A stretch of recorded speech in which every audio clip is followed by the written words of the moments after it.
دعا مسلمان میں عقیدہ توحید پختہ کرتی ہے، اور دعا اس دولت کا نام ہے جو صرف مومن کے پاس ہے، کافر کے پاس نہیں۔ نبی پاک علیہ السلام نے فرمایا الدعاء صلاح المومن، دعا مومن کا ہتھیار ہے، کافر کے پاس یہ ہتھیار نہیں ہے۔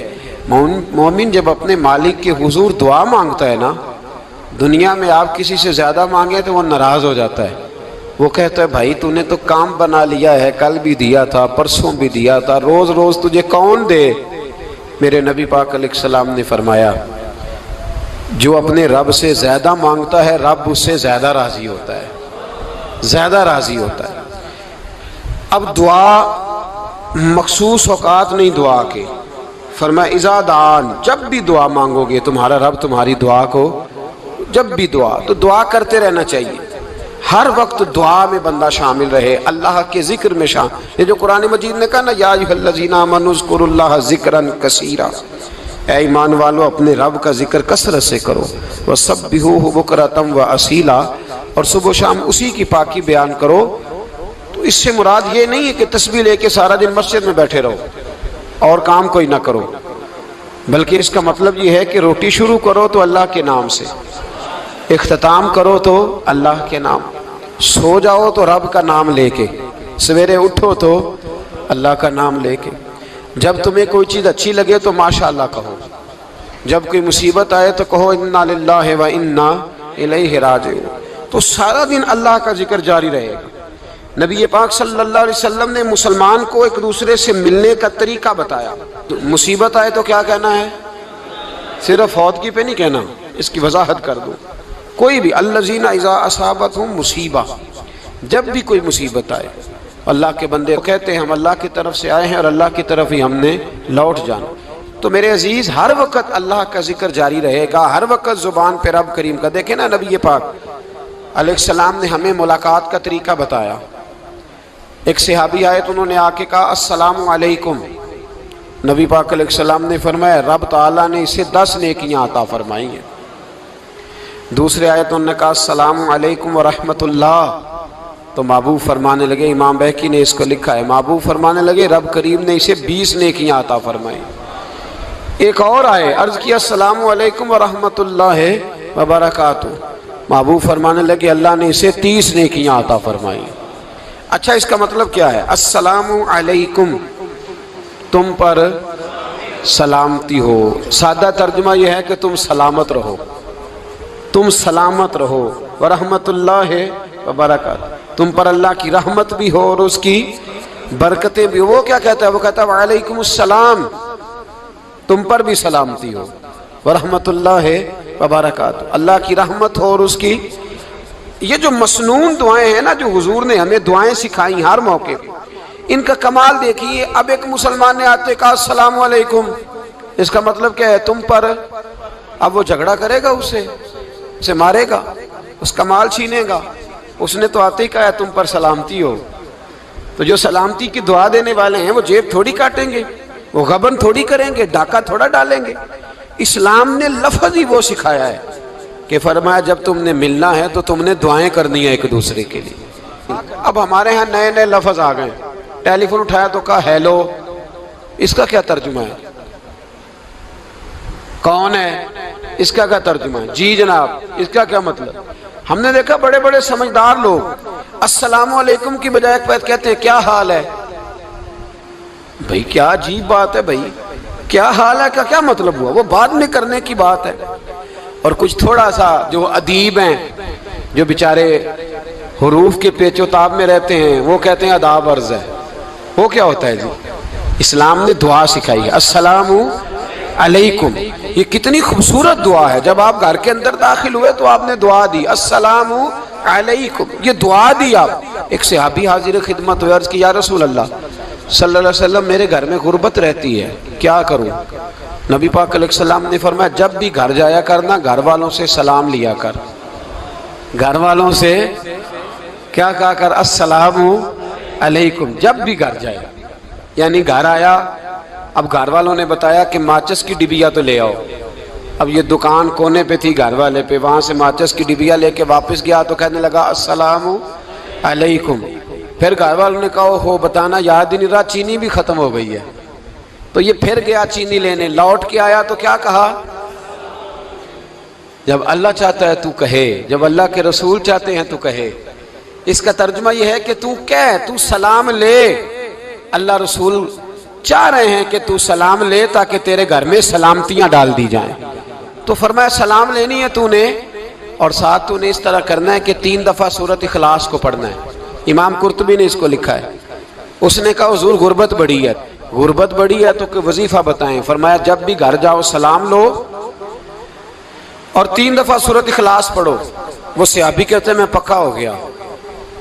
اب وہ کچھ دنوں کے بعد، کچھ عرصے کے بعد، کچھ مہینوں کے بعد واپس آئے تو صحابہ کرام علیہم رضوان فرماتے ہیں ہماری خواہش تھی کہ یہ کچھ بیان کرے، اب بتائے جو وظیفہ لے کے گیا تھا اس کا رزلٹ کیا نکلا.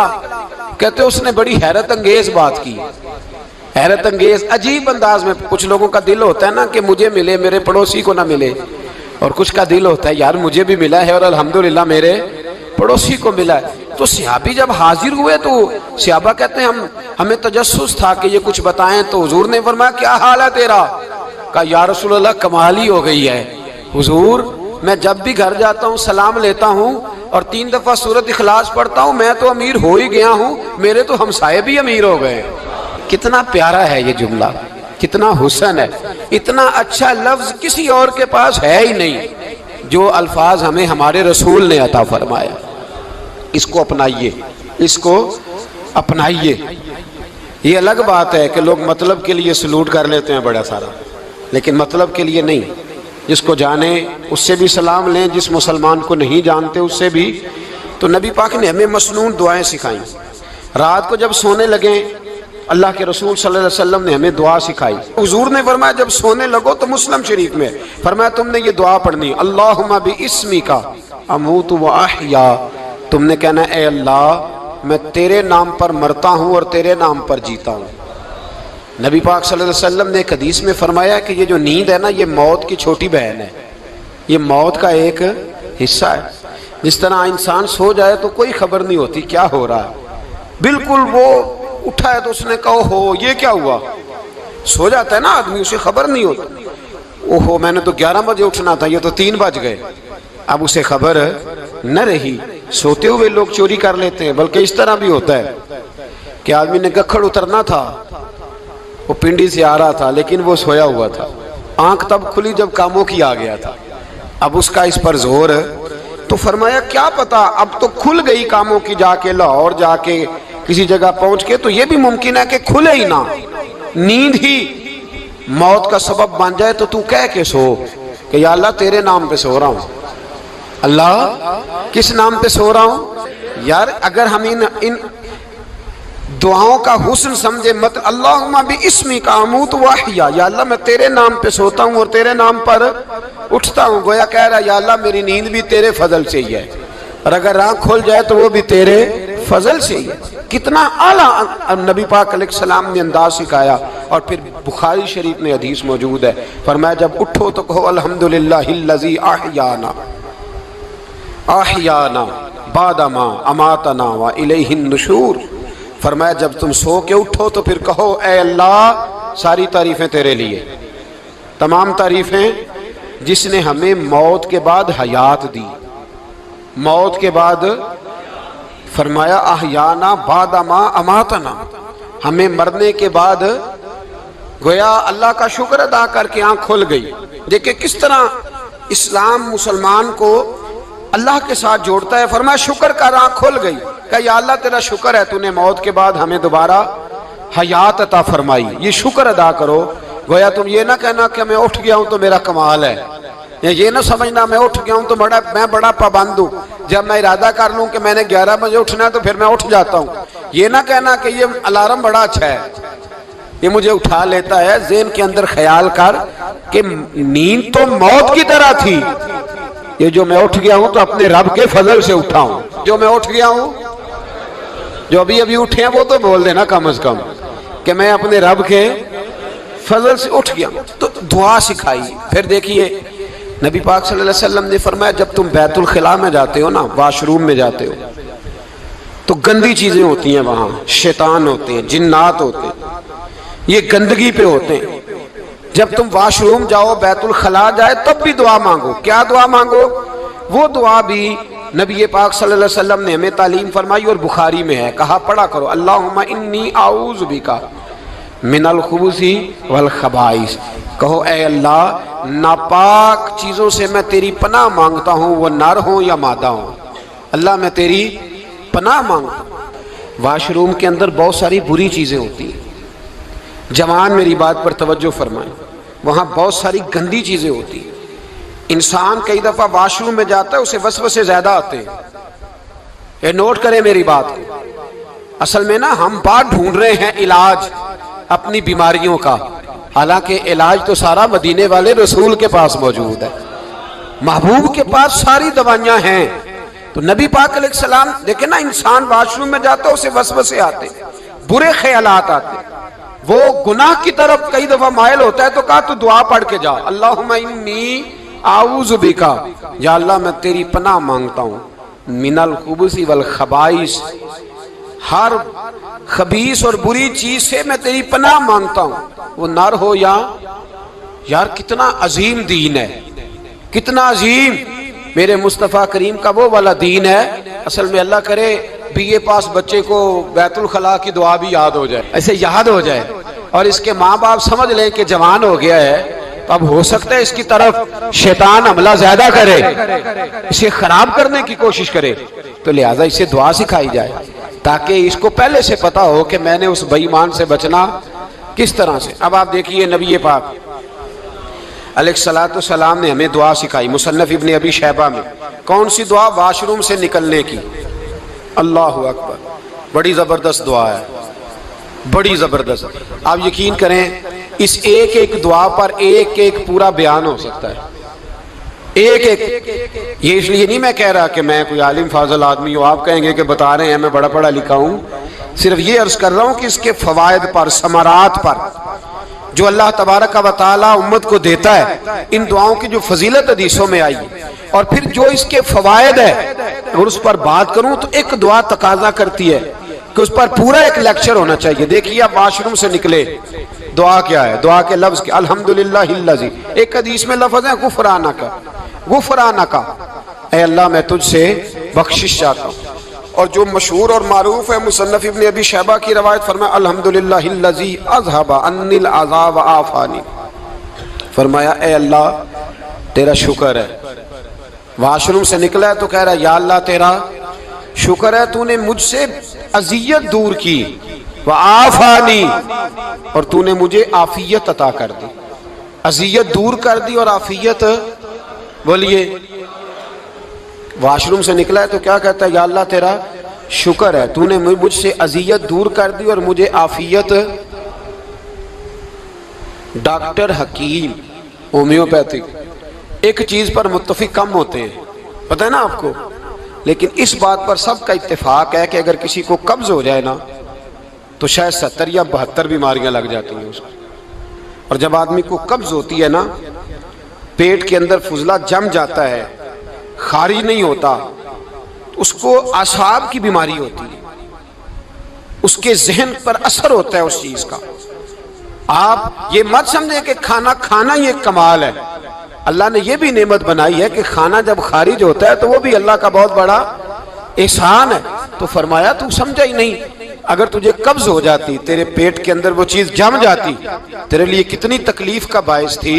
ان لوگوں سے پوچھئے جو اس کے بیمار ہیں، اس کے مریض ہیں، وہ کتنی تکلیف میں رہتے ہیں، سر میں درد ہوتا ہے، سر چکراتے ہیں۔ ایک بہت بڑا روڈ ایکسیڈنٹ ہوا تو ڈرائیور سے لوگوں نے پوچھا کہ مسئلہ کیا ہے، تو کہنے لگا میں قبض کا مریض ہوں، تو میں کھانا کھا لیتا ہوں تو میرے ذہن پر وہ اس قدر زیادہ گیس کا غلبہ ہوتا ہے کہ میں سخت تکلیف میں ہوں۔ نبی پاک علیہ السلام نے ہمیں سمجھایا اور بتایا کہ سمجھ لو یارو، کھانا کھانے کی نعمت تو اللہ نے تمہیں عطا فرمائی ہے، لیکن کھانا کھانے کے بعد اس کا اخراج بھی اللہ کی بہت بڑی نعمت ہے، تو اللہ کا شکر ادا کرو۔ پھر جب آپ گھر سے نکلیں گے تو بھی اس کی دعا ارشاد فرمائی، بسم اللہ توکلت علی اللہ، اللہ کے نام سے گھر سے نکلتا ہوں اور میں نے بھروسہ بھی اللہ کے نام پہ کیا۔ جب گھر سے نکلیں تو کس کے نام پہ بھروسہ کریں؟ بولیے۔ حضرت رابعہ بصریہ رحمت اللہ علیہا آپ تشریف لے گئیں حج کرنے، جس دن واپس آئیں اپنا اونٹ کہہ گئی جاتی دفعہ، کہنے لگی اللہ میں تیرے حوالے کر کے جا رہی ہوں، اور بسم اللہ توکلت علی اللہ، بھروسہ بھی تیری ذات پہ۔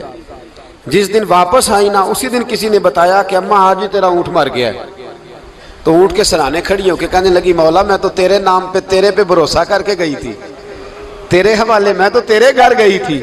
تو لوگ کہتے ہیں اماں کے منہ سے لفظ نکلے تو اونٹ زندہ ہو کے کھڑا ہو گیا، کھڑا ہو گیا ہوں۔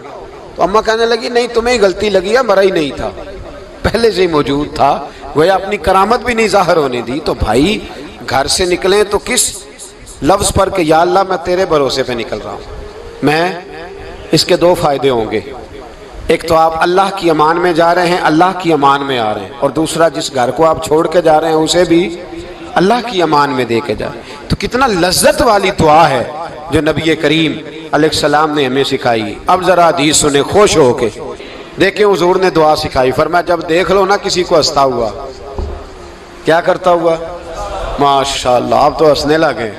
جب کسی کو ہنستا ہوا دیکھو تو کہا کرو اضحک اللہ سنک، یہ دعا یہ بخاری ہے، فرمایا دعا مانگا کرو جب کسی مومن کو ہنستے ہوئے دیکھو تو دعا مانگو اضحک اللہ سنک، اللہ تجھے ہنستا ہی رکھے، اللہ تجھے، بولیے،